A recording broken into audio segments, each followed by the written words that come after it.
I'd like to talk a little bit today about diabetes and insulin. Did you know that type 2 diabetes is not a problem of too little insulin? I think that might be a surprise to some people. I mean, everybody knows diabetes is a problem of too much glucose or blood sugar in your bloodstream. And the body produces the hormone insulin to counteract that glucose that's in your bloodstream. And it does this to push the glucose into your body cells. And the pancreas is the organ in your body that produces that insulin. And insulin, of course, is a hormone.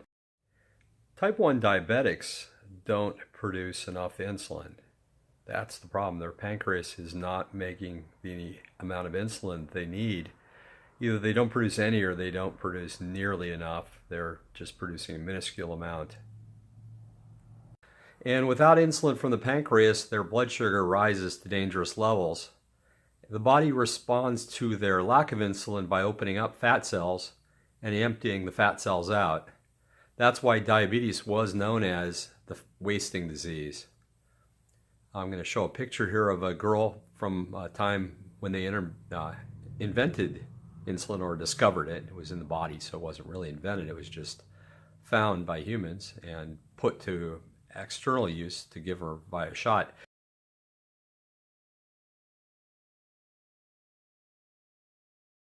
Well, this girl looks tiny and extremely frail in the one picture. In the other picture, she looks plump after 4 months of being on insulin. And unfortunately, type 1 diabetics will always be insulin dependent to some degree. Now, type 2 diabetes, it's still called diabetes, but it's a completely different problem, although it is marked by also having high blood sugar levels as well. The development of type 2 diabetes is not a problem from having too little insulin, or at least not in the beginning. To the contrary, the best evidence is that it's related to abnormally high levels of blood insulin. And there's a study that we'll refer to down in the show notes that was published in the Annals of Internal Medicine back in 1990 that took children of diabetics and compared them to children of people that weren't diabetics. And they found that even up to 1 or 2 decades before diabetes was diagnosed, they had an inability to clear glucose out of their bloodstream, and that it came along with a higher level of insulin, not a lower level of insulin like you might think, like a type 1 diabetic would have, but a higher level of insulin, indicating that the primary defect is the response to insulin and glucose, not the beta cells. Their pancreas had not given up yet. In other words, the type 2 diabetic, as diabetic disease progresses, their body produces more and more insulin to meet that demand. And the purpose of this in the body, the insulin, is to get rid of the blood glucose. Well, the problem is the body becomes, just like a body becomes resistant to antibiotics, a body can become resistant to insulin as well. And this can happen with type 1 diabetes even as well. The type 1 diabetics can take so much insulin eventually that they become insulin resistant. Now, there's something called insulin resistance and something called insulin sensitivity, and they're inversely related to each other. The higher your insulin resistance, the less sensitive you are to insulin.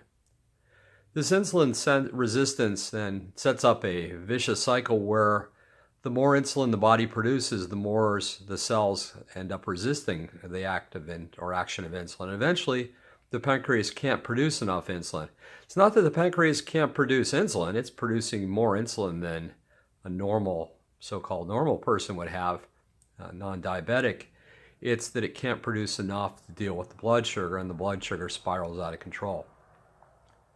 The truth is that this is counterintuitive without this above knowledge. The solution to diabetes then really isn't more insulin to the body, it's less insulin to the body.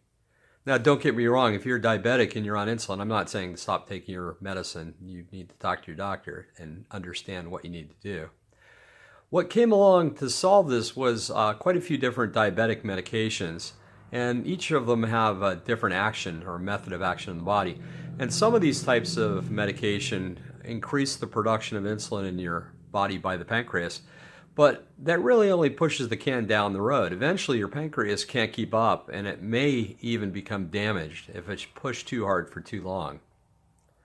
Other types of medications increase the ability of cells to accept that glucose. These medications can make the problems even worse because they make you fatter, and eventually your system will get out of control again. Another type of medication, metformin, causes the liver to produce less glucose, and that's quite possibly the best and safest solution. Metformin also works to the point where your liver learns to overcome the medicine, and the medicine becomes much less effective. But it doesn't cause weight loss, and of all the diabetic medications, it's probably the best choice. Now, it's a dirty little secret that they don't really tell you when you start on diabetic pills that most diabetics, type 2 diabetics, will end up on insulin. And the way it starts for you will be, if it hasn't already, will be that they give you a shot a day, and that's called the basal or background amount of insulin. It's long-lasting insulin. You can take it once a day. It comes out slowly, time release through your body. But eventually that is not effective either. For me, it was only a few months that worked well for, and then they tell you need to have mealtime insulin. And that insulin, they tell you you have to eat with any meal, whether it's a meal or a snack, and they tell you to eat 6 or 7 times a day. So in the end, you end up with one long shot insulin, which lasts through the night and through the whole day, and then you end up with maybe 6 or 7 shots during the day. So more than a half a dozen or so shots every day of insulin. And your need for insulin, they maybe not tell you this either, but just like the pills, your need for insulin, as your body becomes more insulin resistant, your need for insulin increases to where you're taking maybe $100 or more worth of insulin in a day. In my case, I was up to 300 units every 3 days, which is filling up an insulin pump. And that was after about 5 years of using the pump. I think I started around 50 units, and I was up to more than 100 units a day at the end. And there was no end in sight. It still wasn't able to control my blood sugar to the level it needed to be. So if the problem is too much insulin, what can we do to lower the insulin demands of our body? And are we just stuck with getting sicker and sicker? What's the right strategy for solving this? I think from what we've seen already, the key to getting the body to use less insulin is to find some strategy that uses less insulin. And as long as your body's producing high levels of insulin, it also has a lock on fat cells, and it is much harder for you to drop the fat that you need to drop to lose weight to help your diabetes as well. So the easiest way to reduce the amount of insulin you do was for either type 1 or type 2 is to just eat less carbohydrates.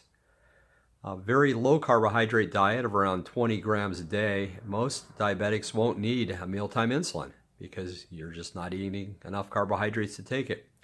When they prescribed the insulin pump for me, they told me that I had to pump the number of grams of carbs into the pump itself for how many grams of carbs I have, and the pump would then pump the appropriate amount of insulin. So in my case, all I had to do was to stop eating carbohydrates or cut them down quite a bit. I think I was averaging around 200 grams of carbs a day. I see that from the pump data that I looked at for the 3 months before I got off insulin. And I then dropped that level down to 20 grams. So of my 100 units a day I was taking, about 50 were the background or basal amount, and about 50 were boluses with meals. And so my carbohydrate to insulin ratio was pretty low. It took a lot of insulin to counteract the effects of carbohydrates, around 40 or 50 units a day to do that. So all I had to do, like I said, was drop to a low carbohydrate diet, and it immediately cut my insulin use in half. So rather than filling the pump up every 2 or 3 days, I could fill up the pump every 4 or 6 days, or close to a week. The secondary effect was I was able to stop or drop slowly over the next couple of weeks my basal amount, the background amount, from 50 down to 0 units. And at the end of 2 weeks, I was completely off insulin and I didn't need the pump anymore. Now, again, I wouldn't counsel doing this without speaking to your physician. Your physician may know more or less about low carbohydrates, though, than other people do. And you may be able to find a physician that knows about low carbohydrates. But the basic question to ask would be, gosh, doc, you've given me the pump, or you've told me about this, and you told me when I eat carbohydrates, I have to do a certain amount of insulin for each carbohydrates. What if I just cut back on my carbohydrates? And the doctor will certainly say, well, then you will use less insulin. You have to pump less. You got to ask the basic question is, do you really need the carbohydrates? Or in my case, did I want to not have diabetic neuropathy? And did I not want to have vision and kidney problems? And, maybe lose a toe at the end of it. I worked as a hospital chaplain for a period of time, and some of my patients, many of them, were diabetics who were coming in to get toes and such cut off, and that's not a good thing. In my case, I was also on metformin. I thought it was a good drug to take along with the insulin, and after I got off insulin, I continued to take metformin for probably 6 months to 9 months, somewhere in there. But I found I didn't need it after a while. It didn't really have much of an effect, and I haven't used it in more than a year now, I think. What was the other factor? For me, the other factor to lower my insulin that was probably almost as important as the very low carb diet was intermittent fasting. And what that means is skipping breakfast and maybe skipping lunch. For me, I ate on a 20/4 day intermittent fasting schedule. So 20 hours a day I would be fasting. And then about 4 hours a day I would have an eating window. So I didn't eat breakfast and lunch. When I came home at 5 o'clock, I would eat till 9 o'clock. I know that's not conventional wisdom to eat late in the day, but it worked out best for me with my work schedule and such. So skipping breakfast and lunch and waiting till dinner would give my body 20 hours approximately of time for my insulin level to naturally drop in the background. And as my insulin level dropped, my blood sugar dropped along with it to where, as I said, within 2 weeks, I was off the insulin pump and wasn't on it again. And I've seen spectacular numbers since then. My last HbA1c test result was 5.2, which puts me right in the middle of the range of non-diabetics, 4.8 to 5.4, 4.8 to 5.6 are the normal range, and 5.2 is dead in the center of that range. I know there's people that get even lower than that, but certainly I'm not even in the pre-diabetic sort of a range. It took about a year and a half to get to that point, but my blood sugar numbers were very quickly normalized. I was seeing more stable numbers, around 100, somewhere in that range, and they stayed that way consistently month in and month out. Would never go up higher. Even when I was sick, I used to see numbers regularly if I got a cold in the 200s, and I never have seen those kinds of numbers. I think I may have seen a number as high as 150 in the last 20 months of doing this, but it didn't last long, and I continued to eat very low carb. I've continued to do some sort of intermittent fasting schedule. Sometimes a longer window. Sometimes I don't eat till 11:30 noon, and then I stop eating at 8 or 9. So it's maybe 14:10 kind of an hour intermittent fasting. Sometimes a little bit shorter, sometimes a little bit longer. But I haven't gotten back to breakfast.